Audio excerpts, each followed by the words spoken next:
I think I've said the same as well. If I have anything else, I'll probably ask later. But we're getting towards the end, even though we're coming up on a pretty big hour mark. Um, anyways, though, so I know you're a really big GameCube kind of guy. Do you have any favorite GameCube games? Favorite GameCube games. I might have went into this a little bit earlier, but a lot of those first games that I played during like when I got into gaming for the first time on the GameCube. So Super Mario Sunshine is definitely up there. Kirby Air Ride is also up there a lot because I feel like Kirby Air Ride, just the way that City Trial is structured in that game, it's one of those things that you can play like for a really long time. If you just don't want to you want to turn off your brain a little bit and play something that's like entertaining, then like I feel like Kirby Air Ride is really good for that. I really like Wind Waker. Wind Waker I considered my favorite game for a really long time. I mainly liked it because an open world before Breath of the Wild was a thing. It was an open world. I really liked the art style. It was very colorful. And so there's that. There's Wind Waker.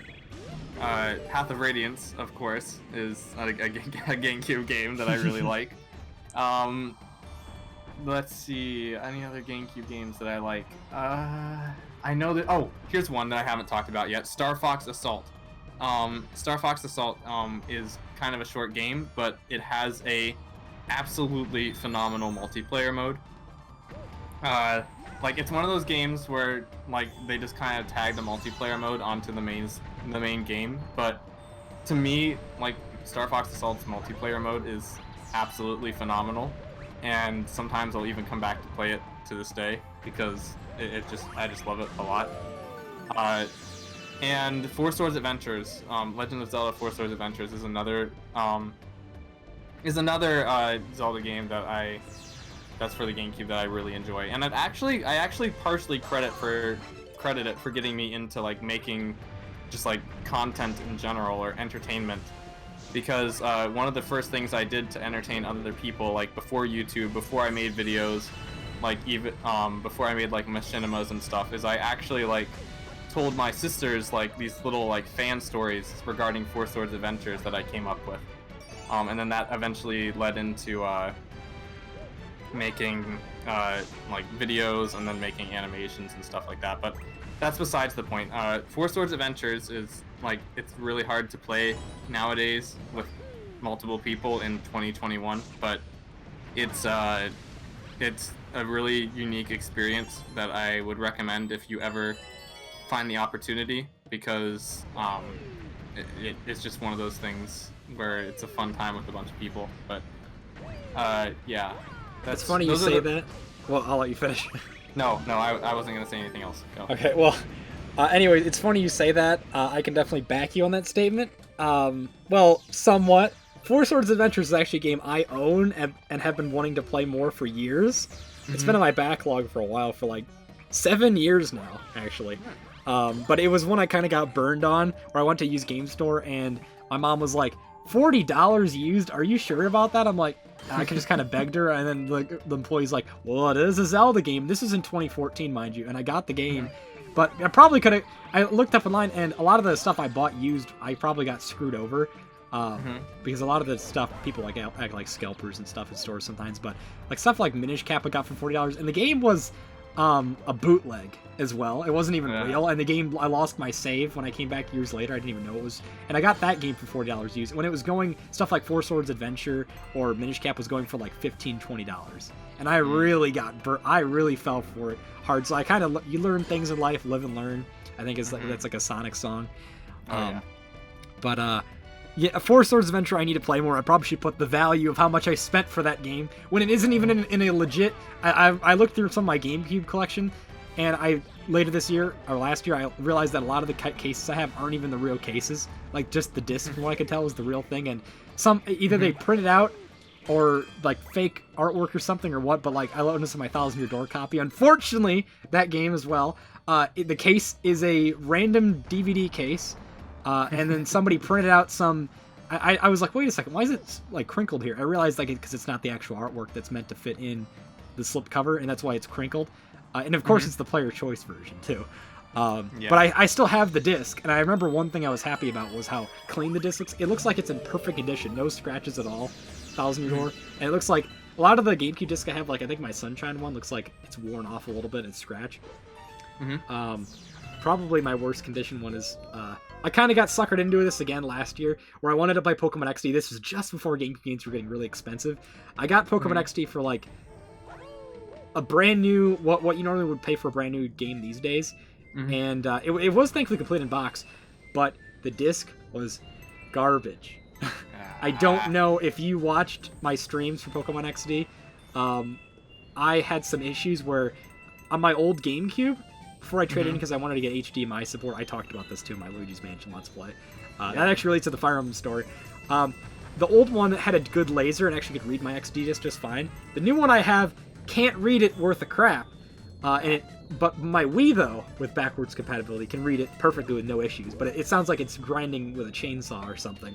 But at least it can work. It'll probably just ruin my Wii's laser, but I need to complete that game still. But it sucks because somebody wrote their name on the disc, and there's scratches in the top, scratches in the bottom. I tried getting those scratches off, but I don't know how... I don't know how people can get away with that, selling games that broken for that expensive. But at least I have the manual brand new. The box looks decent. But it looks like that's legit, at least, compared to the games like my Thousand Year Door stuff and Four Swords Adventure. But I have a lot of great GameCube games. I would like to get more into that series. I think it might be my favorite system. I don't know if you can say the same. I know your name's Wiimonkey. Yes, I'm a trader for the Wii because I think I prefer the GameCube a little bit more. Well, to be fair, the Wii is GameCube technology. It's just, it's a little modified and obviously has motion support. Yeah. I guess one other thing I could say, since we brought up Four Swords Adventures, is I will say, I recommend if you can. Like, I know it's difficult, but if you're going to play Four Swords Adventures, play it with multiplayer first, if you can, because I think it's like one of my biggest mistakes playing Four Swords Adventures is that I played through the entire single-player campaign first alone. So when I played multiplayer with other people, when I eventually got all the GBAs necessary to play with 4 people, I already knew what to expect. So I think it would be a lot more fun for have 4 people go into Four Swords Adventures blind. So if you can, then that's what I would recommend. I need to get one more GBA and then one of those GBA to GameCube cables. I have 2 of them. I think, yeah. I'll have to dig them out and whatever, but I know how convoluted that game is to set up. I do have friends, but I only need to get one more for the amount of friends I have to play that game. Well, if I would like to get a four player experience, I would need to get 2 more and then another GBA. I played the game at first. I can definitely agree I made the same mistake. I did not play through the whole game. I think I played the first, I don't know how it goes, levels in that game, or worlds, but I played through the first level, and I didn't really like what I was playing. My first Zelda game was actually Four Swords, the one in Link's... I played it because it was free for the 25th anniversary of Zelda, I think it was, or 20th or something like that. But you can probably remember with the DSiWare, how there was... I don't know if... Yeah. Kind of like with the Ambassador program, how they had all those free games. But this actually was a remade version of Four Swords. From the GBA, and it worked with DSi download plan. I got my whole family to get the game, and I think that was probably one of my favorite experiences. Even though everybody kept dying and we shared health and Link was screaming and we were all dying, but it was probably one of my favorite experiences, and it definitely felt like a game I was playing from the GBA, but it was on the DS. And it's fortunate how that game isn't. It was free, but it isn't available to be purchased to this day. And it's a lot different compared to the original Four Swords included with the Link to the Past game. Very different. I know it's pretty similar, but I think I forget what it is, but it makes that game more... it makes it the definitive version for being a DSi. And that was my first Zelda experience I had, was because of that, because it was free. And I think that was so cool. Because I heard about it from Smash Bros. And I got into that series thanks to it. But I think Zelda and Fire Emblem are one of the ones I need to get back into. Mainly thinking of playing Wind Waker again, because that was one of my favorites I played when I was getting into the series. But yeah, I definitely made the same mistake where I played it single player. I need to get friends. Yeah, it definitely, when it comes to multiplayer games like that, I would recommend playing them with friends first. So like Four Swords Adventures, so on. But I gotta ask one more thing about the GameCube. Do you still have all of your original GameCube games? All of my original GameCube games. Kind of yes and kind of no. So, like, there was a time, so back when I was younger, I used to take really bad care of my discs. So there were like a couple of times where like I one of my games I had broke and I had to replace it after a while. So in terms of like being the original disc, no, but in terms of like having most of the games I grew up with, then yeah, probably. The only GameCube game that I have played that I still don't think I own is Wario World, because I rented Wario World back in the day. I don't even remember what year it was, but I rented it, and then of course we had to send it back to the store once I was done with it. So I have played it, I have beaten it, but I don't have it today. Okay. Yeah, Wario World is one I want to play as well. It's also getting up there in price. Not as bad as most games. Still have to spend like how much I spent for Pokemon XD, which that game is now beyond value, XD. Even though I have like a garbage copy of it, but it works still. I would love to play Wario World because I know it doesn't. It isn't. It's similar to Wario Land, but it's actually made by. Actually, we talked about this before. I remember Treasure.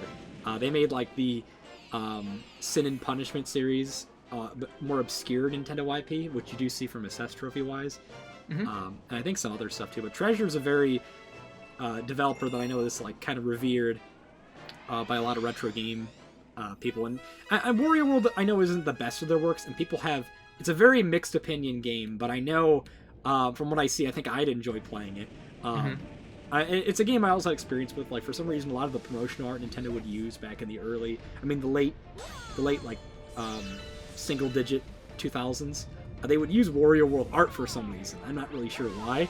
Maybe because that was like the best reference there. But you'd see Wario with the Bound of Gold on his throne and stuff like that. And I'm assuming it follows the Wario Land timeline because he got like from the original Wario Land, he got like all the money. It's kind of like Luigi's Mansion actually, where he gets the money and then he gets like however much money you get. You can see how big his castle is at the end of the game, and I'm assuming that's the castle you see in Wario World. And then it gets, the whole story takes place. But I would love to play that game someday. That's pretty cool how you play that, even though you don't own it. But I found it cool watching some of your streams. Like, you talked about the glitch with Ike, how he spawns with, like, what, a full inventory of iron swords or something? Yeah. That's pretty funny. And then, like, the song, the first battle theme, that, like, there's, like, a possible glitch, I think you said, where it doesn't play as much as it should. Which is unfortunate because that song's really good. It's even in Smash Bros. And I'm not sure if it's a glitch, but I do know, it's like one of those victory themes where like most of the enemies on the map are dead. You get like, in a lot of Fire Emblem games, you'll get like this celebratory theme, like, yes, the map's almost over and you're about to win. That's what that theme is. Yeah, it's like Prelude to Victory or something. In Path of Radiance, I think it's called Victory is Near. But, It plays in the like first 7 or 8 chapters in the game, or like I don't even think it only plays for like 1 or 2 chapters in the game when you get near the end. So maybe they just did it for a few chapters. Maybe it's not a glitch. Maybe it is a glitch. I'm not sure. All I know is that it only plays for a few chapters. Right, it's certainly an obscure thing for them to do, but I think that's a really cool thing how you get to experience that game. Like maybe it's something where like I don't know how you feel about like having like a rare game or something in your collection. Like do you view it like higher than it should be because it's rare, or do you like just view it the same as always? That's what I'm curious about. I'm not sure if the game being rare has kind of altered my view on it in too much. I don't think it's altered my view too much. Mainly because like I think I got this game back when it wasn't. It was still rare, but it wasn't like maybe as rare as it was to these days. Yeah, it wasn't that bad. I can see how, like, if you're playing something that's more rare, it might alter your perceptions on it just a little bit. But like, if you ever want to know my full thoughts on Path of Radiance, so like maybe in like another chat, like just let me know, and like I'll tell you what I like about Path of Radiance, I'll tell you what I don't like about Path of Radiance, and like you can make an evaluation from there. All right. I guess one other thing I want to ask about that game, because I'm just curious. Like, I think that's good that you don't think of the game like just because it's rare, it's better. Well, I mean, like it's like you think of it differently. I think maybe I was better word I was looking for, like maybe because it's more sought after. It's more like supply and demand. Like I know there are rare games, like I was saying, Mario Dance Dance DDR. That game only sold like a few thousand copies, and it's you can still get it for a decent price. Even though it's rare, it's not. It's just like it's not sought. Like it's like Path of Radiance is rare and it's sought after, kind of like Earthbound. But one thing I will ask, do you consider Path of Radiance one of your favorites, or is it like a special game for you? It's definitely one of my favorites. Path of Radiance and Radiant Dawn, I both considered them to be my favorite Fire Emblem games for a long time, and then Three Houses came out. But even today, I still consider like Path of Radiance to be like one of my favorite GameCube games, just because there's a lot of stuff in that game that I really enjoy from like a story standpoint and a gameplay standpoint. Okay, well that's pretty cool. That's different than what I have perspective, but I like that you have that answer, because you don't really hear as much. I know a lot of people like don't really think like, oh yeah, I have this game that probably not a lot of people care for, but it's cool how you actually are able to have like a personal experience with the game and you actually like it quite a bit. Hoping to play it one day, but for now I'm going to focus on the games that I think I should be playing, like Four Swords Adventure, when I get the friends that aren't busy. But I think that's really what I want to say about GameCube stuff. I think we're coming up to the end of the interview, but I want to ask this last question. I know this one related more to the beginning questions. I felt it was better to put at the end, though, but do you have any future plans you'd like to share you have in mind, whether it be channel or anything else? Oh, before I actually ask that, do you have anything else to say about GameCube, I should say? Not really. I've gone over most of the GameCube games that I enjoy, like the big ones. Okay, but anyways, yeah, the last question, if you have anything to share, you'd like to share. Okay, so I guess in regards to my plans for the future, kind of jumping back towards my YouTube channel, what to expect going forward. I'm still in college, so my videos might not come out as frequently as I want them to. But in terms of what to expect, MPW shorts and safaris will continue. They might be like not nearly as long, so like my next short might only be like a minute and a half, but I'm hoping to continue the series, hoping to keep adding and innovating in new ways. So that will keep going. I'm still planning on having streams once every 2 weeks on Saturday. What I stream will tend to vary week by week, but there's going to be that. I know this is kind of a weird jump, but like going back to MPW. That's fine. The next, it might be out. I'm not sure when this is gonna go up, but the next, I will, I guess, leave some hints. My next MPW Safari will take place in a city, and my next short will take place. Will not take place. It'll feature. Assuming I keep this idea, which, considering I've talked about it, I probably will go for it. Will feature. Most likely feature an that apple dragon. Its name kind of escaped me for some reason. Appleton? I don't know. Yeah, Appleton. That guy. Yeah, I don't remember the names of the. What is it? 8th generation. I keep thinking it's 7th, even though it's Sun and Moon. But yeah, I don't remember the names very well myself. Anyways. So there's that to look forward to. What else there is to look forward to? I still make renders and little short, like little one-off, like practice animations every once in a while. So like if you check out my DeviantArt or Twitter accounts, you might see like an occasional render or like practice animation pop up from there. That might just be any random thing.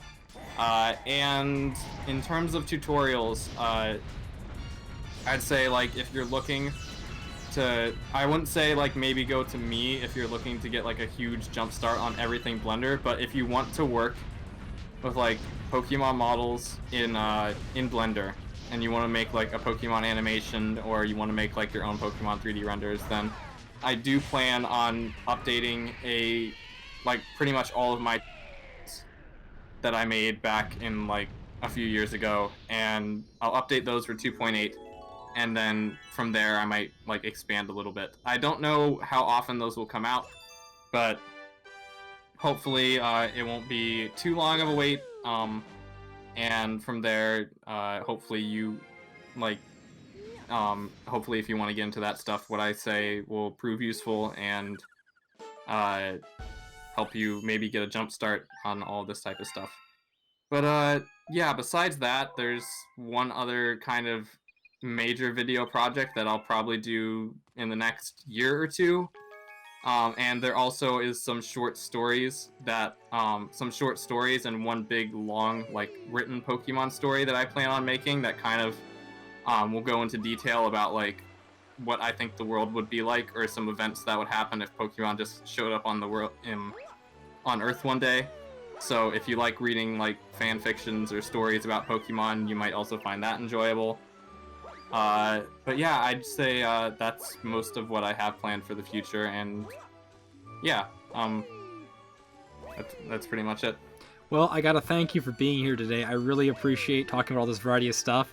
I always like to have my expectations high for how long things last, but really, you know what? It seems like we go as long as we need to go. I think I just would rather have, like you say, tangents and talk about stuff. It's good to talk about these variety of things, but it's great to have you on. I'm glad we got to talk about a whole different slew of things. If I was to just make it one topic, I would have, but I want to talk about the video game aspect especially.